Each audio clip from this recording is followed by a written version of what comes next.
খেটে খাওয়া কৃষক কষ্টে থাকবে, এটি কোনোভাবেই কাম্য নয়। জুলাই অভ্যুত্থানের চেতনা ছিল বৈষম্যহীন বাংলাদেশ, তাই সমাজ অর্থাৎ শহর এবং গ্রামের মধ্যে কোনো বৈষম্য থাকতে পারে না, এবং সেই বৈষম্য মুক্ত করবার জন্য আমরা শহরেও প্রয়োজনে লোডশেডিং এর সিদ্ধান্ত নিয়েছি।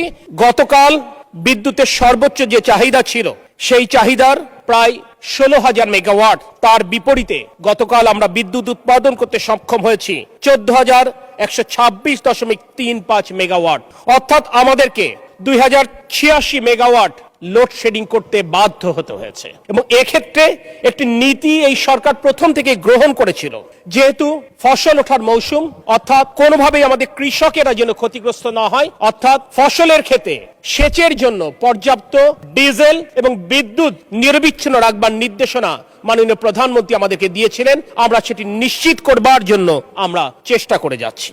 এরপরও দেখা যাচ্ছে পর্যাপ্ত জ্বালানি সরবরাহের অভাবে হয়তো বা কিছু কিছু জায়গায় লোডশেডিং হচ্ছে।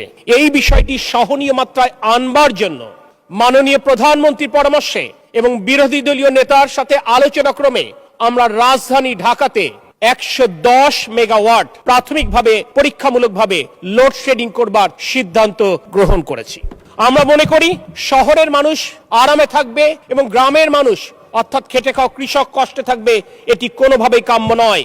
কারণ জুলাই অভ্যুত্থানের চেতনা ছিল বৈষম্যহীন বাংলাদেশ, তাই সমাজ অর্থাৎ শহর এবং গ্রামের মধ্যে কোনো বৈষম্য থাকতে পারে না, এবং সেই বৈষম্য মুক্ত করবার জন্য আমরা শহরেও প্রয়োজনে লোডশেডিং এর সিদ্ধান্ত নিয়েছি।